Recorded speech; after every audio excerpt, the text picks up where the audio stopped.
निम्नलिखित भारतीय राज्यों में से किस राज्य की कोई समुद्री सीमा नहीं है? निम्नलिखित भारतीय राज्यों में से किस राज्य की कोई समुद्री सीमा नहीं है? तो दोस्तों हम एक मैप के माध्यम से आपको दिखाना चाहेंगे, आप बहुत ही अच्छे ध्यान से देखेंगे ताकि आपको भी जितने भी राज्य हैं जो समुद्री सीमा को स्पर्श करते हैं वो सारे के सारे क्लियर हो जाएंगे।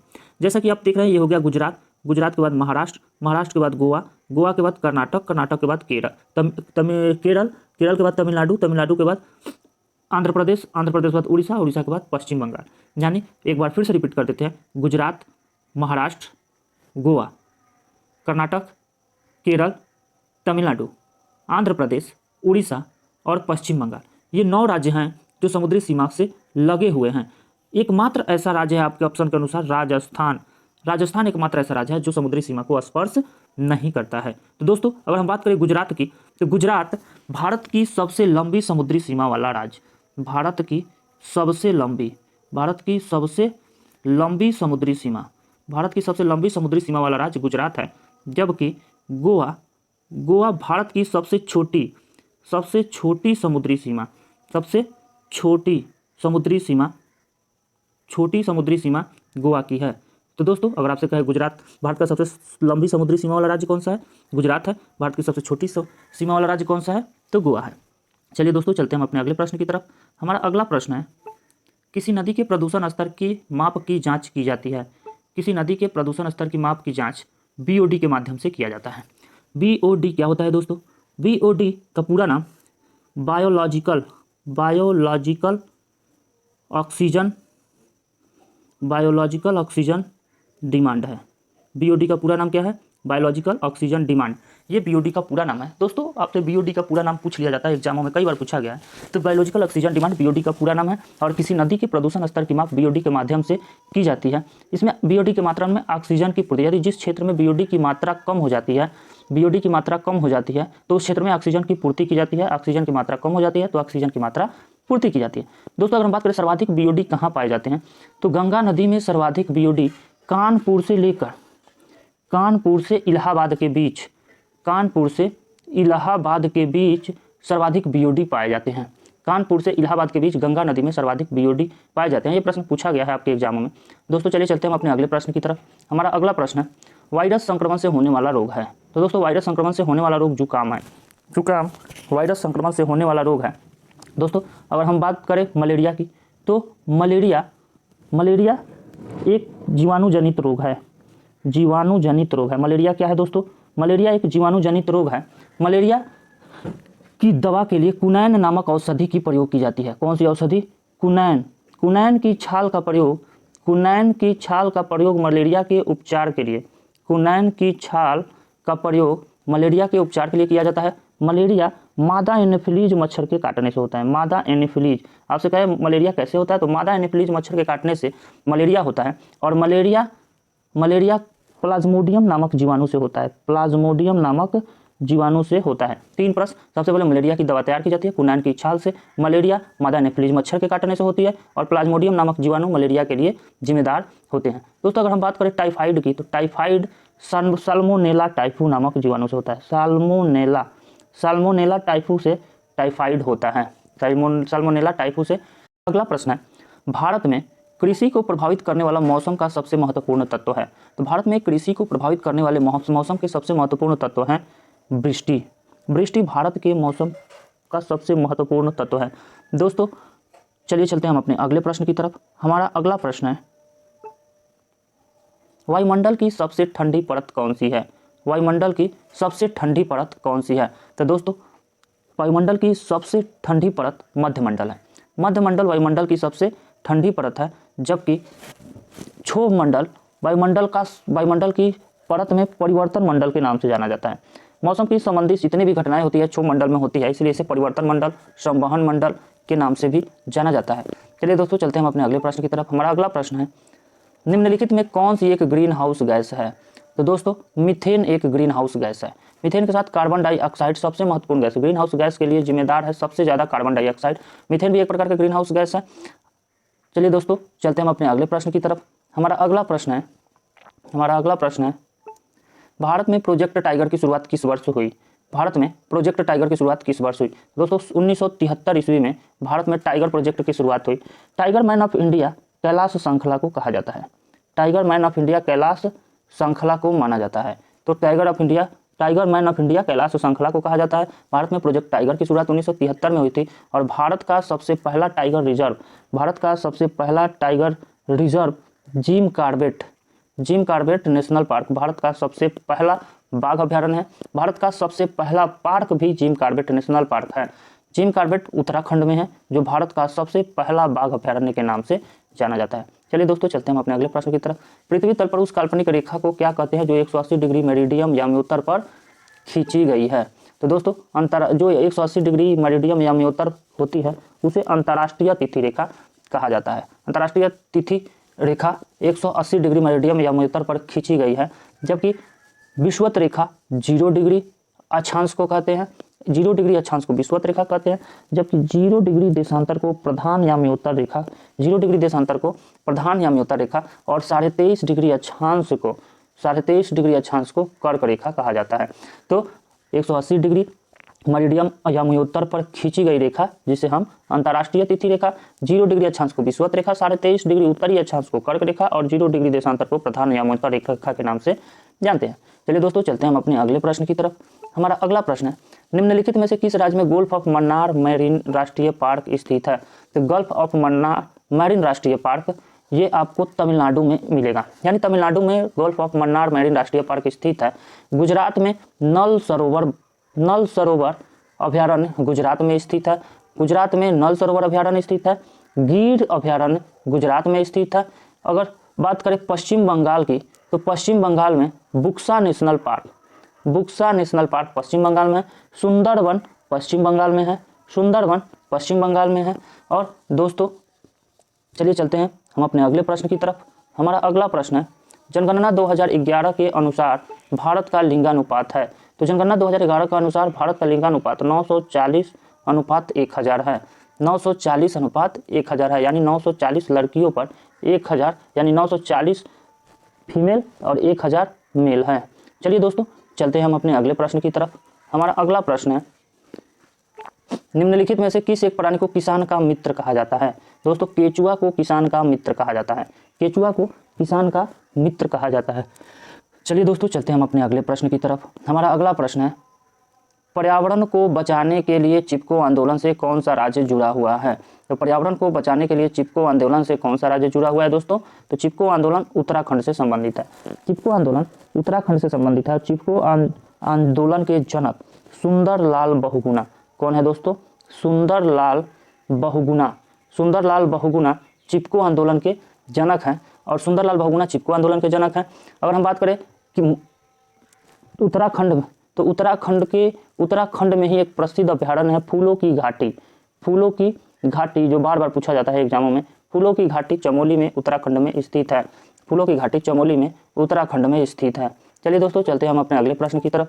हमारा अगला प्रश्न है, जीवों के व्यवहार का अध्ययन किया जाता है। तो जीवों के व्यवहार का अध्ययन इथोलॉजी में किया जाता है। इथोलॉजी के अंतर्गत जीवों के व्यवहार का अध्ययन किया जाता है। चलिए चलते हैं हम अपने अगले प्रश्न की तरफ। हमारा आज का अगला प्रश्न है, समुद्री शैवाल किसका महत्वपूर्ण स्रोत है? तो समुद्री शैवाल किसका? आयोडीन का प्रमुख स्रोत है। समुद्री शैवाल किसका प्रमुख स्रोत है? आयोडीन का प्रमुख स्रोत है। अगला प्रश्न है, लाइकेन एक प्रकार का सहजीवी है। लाइकेन क्या है दोस्तों? एक प्रकार का सहजीवी है। लाइकेन एक प्रकार का सहजीवी है। चलिए चलते हैं हम अपने अगले प्रश्न की तरफ। सीएनजी का ईंधन के रूप में किसमें इस्तेमाल होता है? तो सीएनजी का ईंधन के रूप में वाहनों एवं उद्योगों में इस्तेमाल किया जाता है। सीएनजी का ईंधन के रूप में वाहनों एवं उद्योगों में इस्तेमाल किया जाता है। सीएनजी का पूरा नाम कंप्रेस्ड नेचुरल गैस है।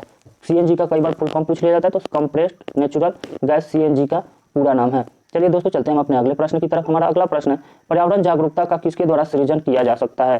तो पर्यावरण जागरूकता का सृजन उसके क्षेत्रीय भ्रमण के द्वारा किया जा सकता है।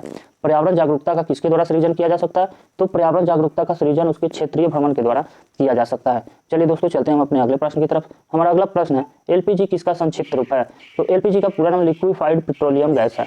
लिक्विफाइड पेट्रोलियम गैस एलपीजी का, और एलपीजी में ब्यूटेन और प्रोपेन का मिश्रण होता है। ब्यूटेन और प्रोपेन का मिश्रण एलपीजी में होता है। एलपीजी के सिलेंडरों में एलपीजी के सिलेंडरों में जो एलपीजी गैस के रिसाव के लिए पता लगाने के लिए सिलेंडरों के ऊपर मिथाइल मरकेप्टेन नामक गैस का इस्तेमाल किया जाता है। मिथाइल मरकेप्टेन नामक गैस का इस्तेमाल किया जाता है। चलिए दोस्तों चलते हम अपने अगले प्रश्न की तरफ। हमारा अगला प्रश्न है, पृथ्वी पर पहुंचने से पहले ओजोन परत किन किरणों को अवशोषित करती है? तो पृथ्वी पर पहुंचने से पहले ओजोन परत पराबैंगनी किरणों को अवशोषित करती है। कौन सी किरणों को? पराबैंगनी किरणों को अवशोषित करती है। चलिए आज का हमारा आखिरी सवाल है, चमगादड़ स्तनधारी है क्योंकि वह बच्चे देते हैं। क्या करते हैं? चमगादड़ स्तनधारी होते हैं क्योंकि वह बच्चे देते हैं। चलिए दोस्तों, तीयों का निर्माण हिमानी द्वारा हुआ है। निम्न में से किस स्थलाकृति का निर्माण हिमानी द्वारा हुआ है? दोस्तों, हिमानियों द्वारा निर्मित स्थलाकृतियां है यू आकार की घाटी। यू आकार की घाटी का निर्माण हिमानी द्वारा हुआ है। अगर हम बात करें जलप्रपात की, तो जलप्रपात का निर्माण नदियों के द्वारा। वी आकार की घाटी का निर्माण नदियों के द्वारा निर्मित स्थलाकृतियां है, जबकि लैपिज भूमिगत जल के द्वारा निर्मित स्थलाकृतियां है। आपसे अगर एग्जाम में पूछे लैपिज क्या है, तो लैपिज भूमिगत जल द्वारा निर्मित स्थलाकृति है। वी आकार की घाटी जलप्रपात नदियों द्वारा निर्मित स्थलाकृति है, और यू आकार की घाटी हिमानियों द्वारा निर्मित स्थलाकृतियां हैं। अगर हम बात करें जलप्रपात की, तो भारत का सबसे ऊंचा जलप्रपात जोग गुरसप्पा जलप्रपात है। जोग जलप्रपात भारत का सबसे ऊंचा जलप्रपात है, जिसकी ऊंचाई 260 मीटर है। जोग प्रपात की ऊंचाई 260 मीटर है, और यह कर्नाटक में शरावती नदी पर स्थित है। कर्नाटक में शरावती नदी पर जोग प्रपात स्थित है, जो भारत का सबसे ऊंचा जलप्रपात है। दोस्तों चलिए चलते हम अपने अगले प्रश्न की तरफ। हमारा अगला प्रश्न है, इनमें से विश्व का सबसे ऊंचा पठार कौन सा है? तो विश्व का सबसे ऊंचा पठार तिब्बत का पठार है। तिब्बत का पठार विश्व का सबसे ऊंचा पठार है। तिब्बत के पठार को विश्व की छत के नाम से भी जाना जाता है, यानी विश्व की छत। आपसे कहे विश्व की छत किसे कहा जाता है? तो विश्व की छत तिब्बत के पठार को कहा जाता है। अगर फिर यदि हम बात करें दक्कन का पठार, मालवा का पठार और छोटा नागपुर का पठार, ये तीनों भारत में स्थित है। छोटा नागपुर का पठार झारखंड में स्थित है। कहाँ? झारखंड में स्थित है, जहाँ से दामोदर नदी, कौन सी नदी? दामोदर नदी छोटा नागपुर के पठार से निकलती है। दामोदर नदी घाटी बांध परियोजना भी झारखंड में बनाई गई है, जो भारत की सबसे पहली बांध परियोजना है। यदि आपसे कहे दामोदर नदी घाटी बांध परियोजना कहाँ स्थित है, तो झारखंड में दामोदर नदी पर बनाई गई है। दोस्तों चलिए चलते हैं अपने अगले प्रश्न की तरफ। हमारा अगला प्रश्न है, पृथ्वी पर माउंट एवरेस्ट सबसे ऊंची पर्वत चोटी है, यह समुद्र तल से ऊंचाई पर है। तो दोस्तों माउंट एवरेस्ट समुद्र तल से 8,848 मीटर ऊंचाई पर स्थित है। कितना ऊंचाई? 8,848 मीटर ऊंचाई पर स्थित है। माउंट एवरेस्ट नेपाल में है। माउंट एवरेस्ट नेपाल में है, जो हिमालय पर्वतमाला की सबसे ऊंची पर्वतमाला है, और विश्व की सर्वाधिक ऊंची चोटी माउंट एवरेस्ट ही है। अगर हम माउंट एवरेस्ट की बात करें, तो माउंट एवरेस्ट एक बलित पर्वतमाला है, परतदार पर्वतमाला है, और मूरदार पर्वतमाला के भी उदाहरण हैं। दोस्तों चलिए चलते हम अपने अगले प्रश्न की तरफ। हमारा अगला प्रश्न है, भारत के किस क्षेत्र में अधिकतम भूस्खलन की घटनाएं होती हैं? तो भारत के किस क्षेत्र में अधिकतम भूस्खलन की घटनाएं होती हैं? तो दोस्तों अगर हम बात करें भूस्खलन की, तो जो भारत का हिमालय क्षेत्र वाला हिस्सा है, भारत के हिमालयी क्षेत्रों में सर्वाधिक भूस्खलन की घटनाएं होती हैं, और हिमालयी क्षेत्रों में भी भारत के उत्तराखंड राज्य में सर्वाधिक भूस्खलन की घटनाएं होती हैं। चलिए दोस्तों चलते हम अपने अगले प्रश्न की तरफ। हमारा अगला प्रश्न है, हिमालय पर्वत किस प्रकार के पर्वत का उदाहरण है? तो दोस्तों हिमालय पर्वतमाला परतदार पर्वत का उदाहरण है। किसका उदाहरण है? तो हिमालय पर्वतमाला परतदार पर्वत का उदाहरण है, या कह दे वलित पर्वत का उदाहरण है, या फिर कह दे मूरदार पर्वत का उदाहरण है। इतने तरीके से आपसे पूछा जा सकता है। कह दे हिमालय किस प्रकार के पर्वत का उदाहरण है, तो वलित पर्वत, मूरदार पर्वत और परतदार पर्वत के उदाहरण है। अगर हम बात करें परितदार पर्वत, वलित पर्वत और मूरदार पर्वत की, तो कुछ प्रमुख पर्वत हैं जो परतदार पर्वत हैं या मूरदार पर्वत है, जैसे यूराल पर्वतमाला, एंडीज पर्वतमाला, आल्प्स पर्वतमाला, ये सभी के सभी पर्वतमाला हिमालय पर्वत के उदाहरण हैं। आपसे कहा यूराल पर्वतमाला, एंडीज पर्वतमाला, आल्प्स पर्वतमाला किस पर्वत के उदाहरण है? तो परतदार पर्वत के या मूरदार पर्वत के उदाहरण है। और हिमालय भी किस प्रकार का है? परतदार पर्वत का उदाहरण है। अगर हम बात करें ब्लैक पर्वतमाला की, तो ब्लैक पर्वतमाला के कुछ प्रमुख उदाहरण हम लिख रहे हैं, ध्यान से देखेंगे। जैसे ब्लैक फॉरेस्ट जर्मनी में है, जबकि वाज़ेस पर्वतमाला ये फ्रांस में है। तो जर्मनी का ब्लैक फॉरेस्ट, फ्रांस का वाज़ेस पर्वतमाला, ये सभी ब्लैक पर्वतमाला के उदाहरण हैं। जबकि अगर हम बात करें अवशिष्ट पर्वतमाला की, तो अवशिष्ट पर्वतमाला के उदाहरण हैं अरावली पर्वतमाला,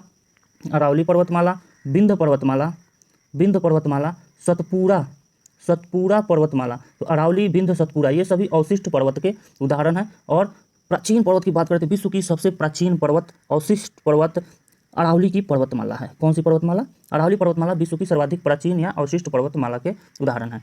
चलिए दोस्तों चलते हैं हम अपने अगले प्रश्न की तरफ। हमारा अगला प्रश्न है, माउंट आबू जो एक पर्वतीय स्थल है कौन सी पर्वत श्रृंखला पर स्थित है? माउंट आबू जो एक पर्वतीय स्थल है कौन सी पर्वत श्रृंखला पर स्थित है?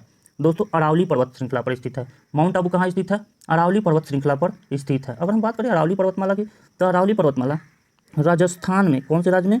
राजस्थान राज्य में स्थित है। अरावली पर्वतमाला राजस्थान में स्थित है और अरावली पर्वतमाला पर ही माउंट आबू स्थित है। इसी माउंट आबू पर जैनों का प्रमुख तीर्थ स्थल दिलवारा का जैन मंदिर इसी माउंट आबू पर बना हुआ है। तो आपसे कहे अरावली पर्वतमाला कहाँ स्थित है? राजस्थान में स्थित है। दिलवारा का जैन मंदिर कहाँ स्थित है? तो माउंट आबू पर अरावली पर्वतमाला पर स्थित है। और अरावली पर्वतमाला की सर्वाधिक ऊंची चोटी गुरु शिखर है। अरावली पर्वतमाला की सर्वाधिक ऊंची चोटी कौन सी है? गुरु शिखर है। चलिए दोस्तों चलते हम अपने अगले प्रश्न की तरफ। हमारा अगला प्रश्न है, नंदा देवी चोटी किस राज्य में स्थित है? तो नंदा देवी चोटी उत्तराखंड में स्थित है। नंदा देवी चोटी कहाँ स्थित है दोस्तों? उत्तराखंड में स्थित है। उत्तराखंड की सर्वाधिक ऊंची चोटी नंदा देवी चोटी है और उत्तराखंड का प्रमुख जैव आरक्षित क्षेत्र भी है। अगर नंदा देवी जैव आरक्षित क्षेत्र कहाँ स्थित है? उत्तराखंड में है। और नंदा देवी जैव आरक्षित क्षेत्र को यूनेस्को के द्वारा विश्व विरासत के स्थल के रूप में शामिल भी किया गया है। दोस्तों चलते हम अपने अगले प्रश्न की तरफ। हमारा अगला प्रश्न है, नाथुला दर्रा कहाँ स्थित है? तो नाथुला दर्रा भारत में स्थित है। और भारत के किस राज्य में स्थित है? भारत के सिक्किम राज्य में नाथुला दर्रा स्थित है। तो अगर आपसे प्रश्न पूछे नाथुला दर्रा कहाँ स्थित है, तो सिक्किम में स्थित है। कहाँ स्थित? किस राज्य में? किस देश में? भारत में स्थित है। दोस्तों चलिए चलते हैं हम अपने अगले प्रश्न की तरफ। हमारा अगला प्रश्न है, आर्कटिक मरुस्थल किसका दूसरा नाम है? तो दोस्तों आर्कटिक मरुस्थल टुंड्रा का दूसरा नाम है। किसका? टुंड्रा का दूसरा नाम आर्कटिक मरुस्थल है। अगर हम बात करें सवाना की, तो सवाना एक प्रकार के घास के मैदान है जो अफ्रीका में पाए जाते हैं। कहाँ? अफ्रीका के घास के मैदानों को सवाना कहा जाता है। टैगा भी एक प्रकार का वन है और स्टेपीज भी एक प्रकार के घास के मैदान है। तो आपसे कहें आर्कटिक मरुस्थल किसका दूसरा नाम है? तो टुंड्रा का दूसरा नाम आर्कटिक मरुस्थल है। दोस्तों चलिए चलते हैं हम अपने अगले प्रश्न की तरफ। हमारा अगला प्रश्न है, पृथ्वी पर सबसे शुष्क स्थान कौन से देश में है? पृथ्वी का सबसे शुष्क स्थान कौन से देश में है? तो दोस्तों चिली देश में पृथ्वी का सबसे शुष्क स्थान स्थित है। चलिए चलते हैं हम अपने अगले प्रश्न की तरफ। हमारा अगला प्रश्न है, एशिया का सबसे बड़ा मरुस्थल का नाम बताइए। तो दोस्तों एशिया का सबसे बड़ा मरुस्थल गोबी मरुस्थल है। गोबी मरुस्थल मंगोलिया में स्थित है। कहाँ स्थित है? मंगोलिया में गोबी मरुस्थल स्थित है। गोबी मरुस्थल मंगोलिया में स्थित है। मंगोलिया की राजधानी उलान बटोर यानी गोबी मरुस्थल मंगोलिया में स्थित है, जो एशिया का सबसे बड़ा मरुस्थल है। उलान बटोर मंगोलिया की राजधानी है। अगर हम बात करें थार मरुस्थल की, तो थार भारत और पाकिस्तान में दोनों देशों में स्थित है। अगर हम बात करें टकलामाकन, तो टकलामाकन चीन में स्थित है। और काराकुम तुर्कमेनिस्तान काराकुम कहाँ स्थित है? तुर्कमेनिस्तान में। टकलामाकन कहाँ स्थित है? चीन में। थार मरुस्थल कहाँ स्थित है? भारत में। गोबी कहाँ स्थित है? मंगोलिया में। गोबी मरुस्थल मंगोलिया में स्थित है और मंगोलिया का गोबी मरुस्थल एशिया का सबसे बड़ा मरुस्थल है। दोस्तों चलते हैं अपने अगले प्रश्न की तरफ। हमारा अगला प्रश्न है, गोवा का दक्षिण का पश्चिम तट घाट कहलाता है। तो दोस्तों गोवा का दक्षिण का पश्चिम घाट कहलाता है। हम आपको एक मैप के माध्यम से दिखाना चाहेंगे। देखिए ये हो गया गुजरात के बाद महाराष्ट्र के बाद ये हो जाता है गोवा। तो गोवा के दक्षिण के पश्चिम का तट के नाम को हम मालाबार तट के नाम से जानते हैं। किस तट के नाम से? मालाबार तट के नाम से। और दोस्तों अभी हाल ही में एक संयुक्त सैन्य अभ्यास शुरू हुआ है, मालाबार संयुक्त सैन्य अभ्यास। तो मालाबार संयुक्त सैन्य अभ्यास भारत, जापान, अमेरिका का एक प्रमुख संयुक्त सैन्य अभ्यास है। और इसमें एक और देश शामिल हो गया है जो आपको याद रखने हैं और पूछा जाएगा यही कि अभी हाल ही में कौन शामिल हुआ है? तो ऑस्ट्रेलिया। यानी भारत, जापान, अमेरिका और ऑस्ट्रेलिया इस मालाबार संयुक्त सैन्य अभ्यास में शामिल हुए जो अभी संपन्न हुआ। दोस्तों चलिए चलते हम अपने अगले प्रश्न की तरफ। हमारा अगला प्रश्न है, गंगा नदी निकलती है। तो गंगा नदी का उद्गम कहाँ से होता है दोस्तों?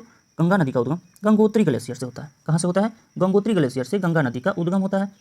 अगर हम बात करें गंगोत्री ग्लेशियर की, तो गंगोत्री ग्लेशियर कहाँ स्थित है? तो ये उत्तराखंड में स्थित है। गंगोत्री ग्लेशियर कहाँ स्थित है? उत्तराखंड में। लद्दाख ग्लेशियर लद्दाख में। मिलाप ग्लेशियर नेपाल में स्थित है। और अरावली की श्रेणी कहाँ स्थित है? राजस्थान में स्थित है। तो गंगा नदी कहाँ से निकलती है? उत्तराखंड से निकलती है। चलिए दोस्तों चलते हैं हम अपने अगले प्रश्न की तरफ। हमारा अगला प्रश्न बहुत ही महत्वपूर्ण है दोस्तों, तिब्बत की सांगपो नदी भारत में किस नाम से जानी जाती है? तो दोस्तों हम यहाँ से आपको एक चीज़ दिखाना चाहेंगे, हमेशा एकदम ध्यान से देखेंगे।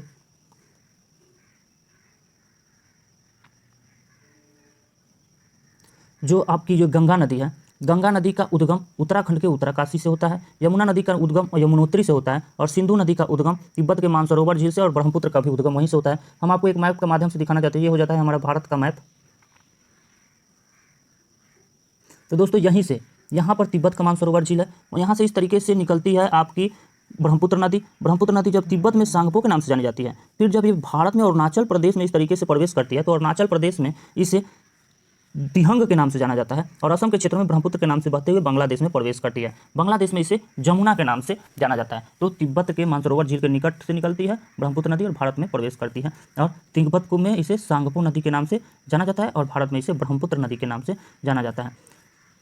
दोस्तों चलिए चलते हैं हम अपने अगले प्रश्न की तरफ। हमारा अगला प्रश्न है, निम्न नदियों में से कौन सी नदी बंगाल की खाड़ी में गिरती है? निम्न नदियों में कौन सी नदी बंगाल की खाड़ी में गिरती है? तो दोस्तों यहाँ से अगर हम बात करें बंगाल की खाड़ी की, तो बंगाल की खाड़ी ये हिस्सा हो जाता है बंगाल की खाड़ी, ये हो जाता है बंगाल की खाड़ी, फिर ये हो जाता है अरब सागर। अरब सागर। अब हम बात करें कौन सी नदी है, तो ताप्ती नदी यहाँ से निकलती है और यहाँ पर गुजरात के निकट कच्छ की खाड़ी में गिर जाती है। नर्मदा नदी इसके ऊपर से निकलती है और यहाँ से बहते हुए कहाँ खंबात की खाड़ी में गिर जाती है। तो नर्मदा नदी फिर ताप्ती नदी, ये दोनों नदियाँ आकर के गिर जाती हैं खंबात की खाड़ी में, और तो अरब सागर में। सिंधु नदी का भी उद्गम यहाँ से बताया था कि सिंधु नदी यहाँ से तिब्बत के मानसरोवर झील के निकट से निकलती है और आकर के अरब सागर में गिर जाती है। फिर यदि सुवर्णरेखा नदी की बात करें तो ये झारखंड से निकलती है और झारखंड से निकलते हुए जाकर के बंगाल की खाड़ी में गिर जाती है। तो सुवर्णरेखा नदी पर एक बहुत ही महत्वपूर्ण जलप्रपात बना हुआ है जिसका नाम है हुंडरू जलप्रपात। आपसे प्रश्न पूछे हुंडरू जलप्रपात किस नदी पर बना हुआ है? तो हुंडरू जलप्रपात स्वर्णरेखा नदी पर झारखंड में बना हुआ है। दोस्तों चलिए चलते हैं हम अपने अगले प्रश्न की तरफ। हमारा अगला प्रश्न है, भारत में पूर्व से पश्चिम की ओर बहने वाली सबसे लंबी नदी है। तो पूर्व से पश्चिम की ओर, ये हो जाता है पूर्व, तो पूर्व से पश्चिम की ओर यानी इस साइड से इधर बहेगी नदियाँ कहाँ से कहाँ? पूर्व से पश्चिम की ओर बहेंगी। तो जो ये साबरमती नदी है, साबरमती नदी, लूनी नदी और ताप्ती नदी और नर्मदा नदी, इन चारों नदियों में नर्मदा नदी की लंबाई सबसे अधिक है पूर्व से पश्चिम की ओर बहने वाली लंबी नदियों में। तो नर्मदा नदी पूर्व से पश्चिम की ओर बहने वाली सबसे लंबी नदी है। दोस्तों चलिए चलते हैं हम अपने अगले प्रश्न की तरफ। हमारा अगला प्रश्न है, भागीरथी नदी का उद्गम स्थल है। भागीरथी नदी का उद्गम स्थल है। तो भागीरथी नदी का उद्गम स्थल कौन सा ग्लेशियर है दोस्तों? तो गंगोत्री ग्लेशियर है। गंगोत्री ग्लेशियर। अब कैसे? जैसे हम यहाँ से देखेंगे, यहाँ ये हो जाता है गंगोत्री ग्लेशियर। अब यहाँ से जब भागीरथी नदी निकलती है, तो जब भागीरथी नदी निकलती है तो देवप्रयाग में पहुँचती है। कौन सी जगह में? देवप्रयाग में। तो देवप्रयाग में जब भागीरथी पहुँचती है तो यहाँ से एक अलकनंदा नदी आती है। तो अलकनंदा और भागीरथी, ये दोनों नदियाँ जब आपस में मिलती है देवप्रयाग में, तो गंगा के नाम से जाना जाता है, और इसी भागीरथी नदी को गंगा के नाम से जानते हैं। और ये भागीरथी नदी कहाँ से निकलती है? गंगोत्री ग्लेशियर से। दोस्तों संतोपथ ग्लेशियर की बात करें तो संतोपथ हिमानी से कौन सी नदी निकलती है? अलकनंदा नदी। पिंडारी ग्लेशियर से पिंडारी नदी निकलती है। चौड़ाबाड़ी झील भी उत्तराखंड में स्थित है। चलिए दोस्तों चलते हैं अपने अगले प्रश्न की तरफ।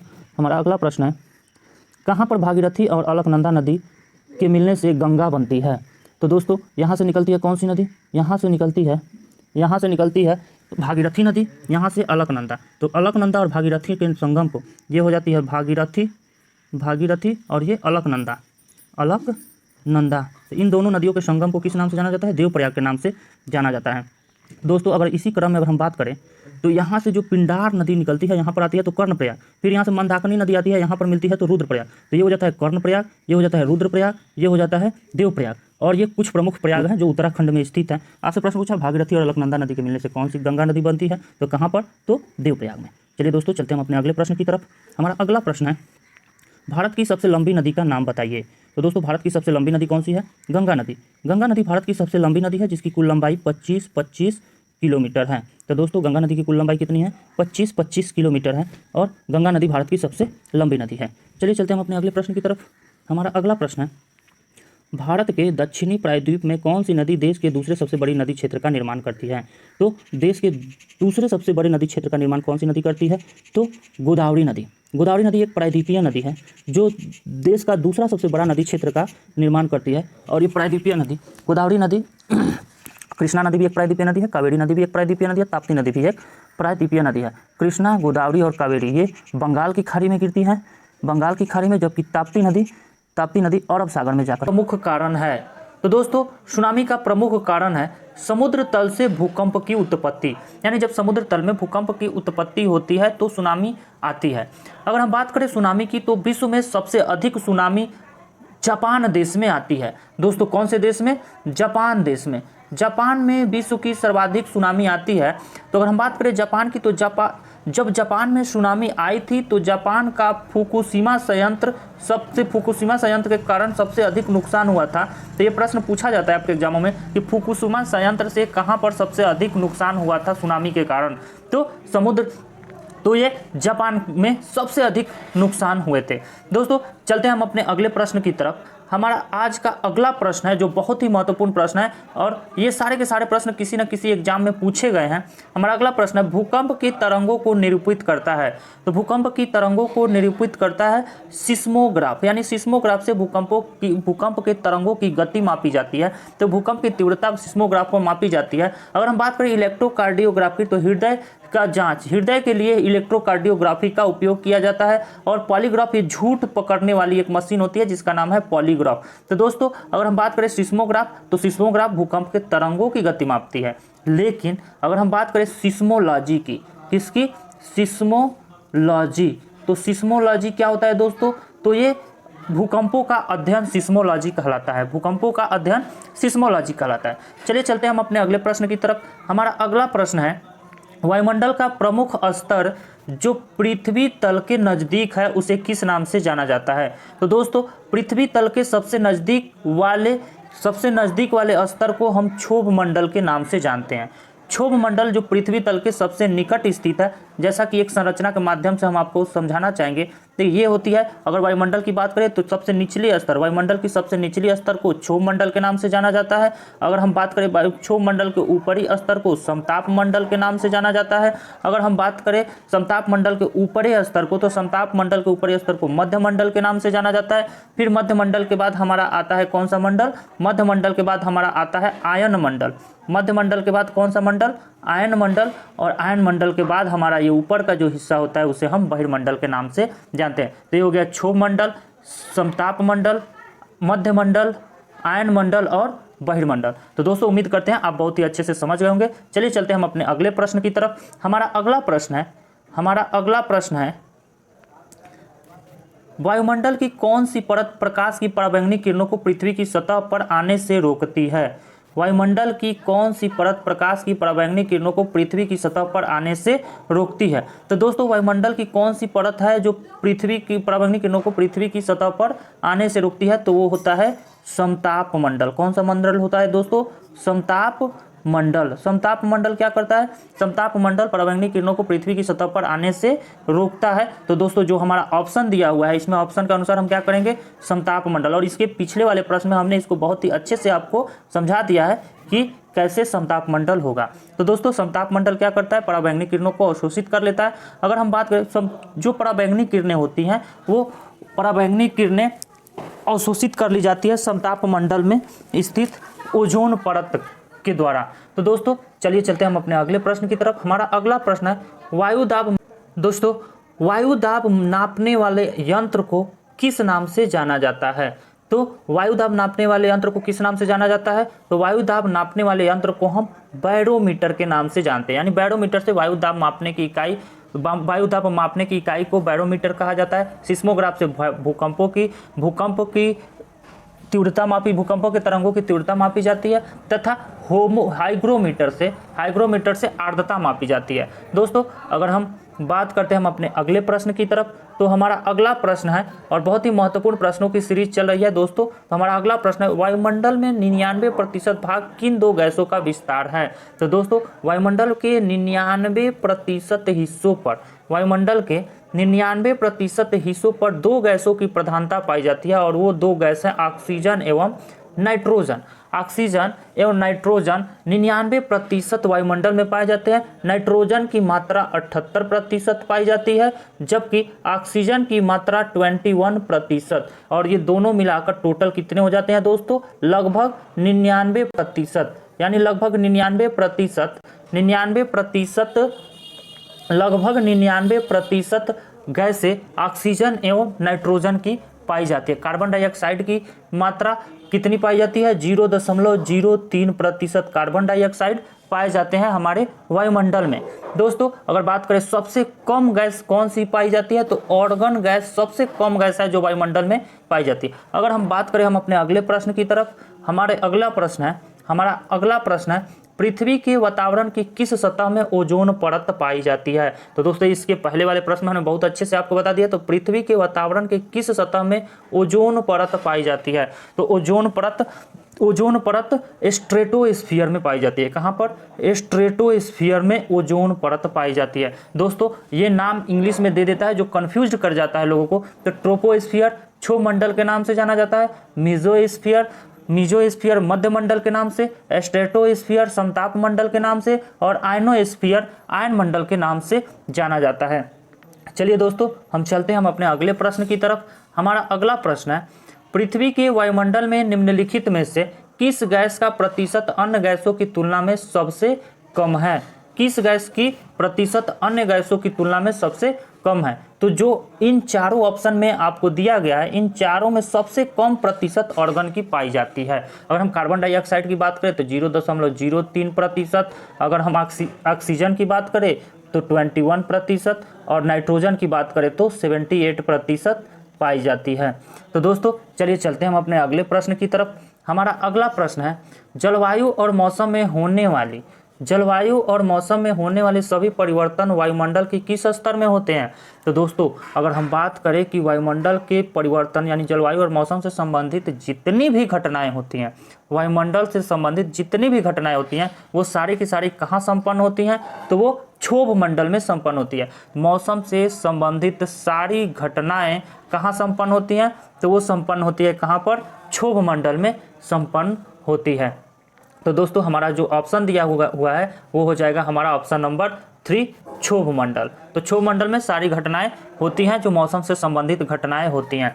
तो दोस्तों चलिए चलते हैं हम अपने अगले प्रश्न की तरफ। हमारा आज का अगला प्रश्न है, वातावरण की सबसे गर्म परत कौन सी है? वातावरण की सबसे गर्म परत कौन सी है? तो दोस्तों इसमें सबसे गर्म परत होती है कौन सी? ऑप्शन के अनुसार इसमें सबसे गर्म परत हो जाएगी मध्यमंडल, यानी मीजोस्फीयर वातावरण की सबसे गर्म परत है। मीजोस्फीयर वातावरण की सबसे गर्म परत है। तो चलिए दोस्तों आगे हम चलते हैं हम अपने अगले प्रश्न की तरफ। हमारा अगला प्रश्न है, पृथ्वी से भेजी जाने वाली रेडियो तरंगें वायुमंडल के किस परत द्वारा पृथ्वी पर वापस लौट आती हैं? तो किस परत के द्वारा? आयन मंडल के द्वारा भेजी गई रेडियो तरंगें वापस आ जाती है। यानी पृथ्वी से भेजी जाने वाली रेडियो तरंगें वायुमंडल की किस परत द्वारा पृथ्वी पर वापस आती हैं? तो ये आयन मंडल के द्वारा वापस आती हैं।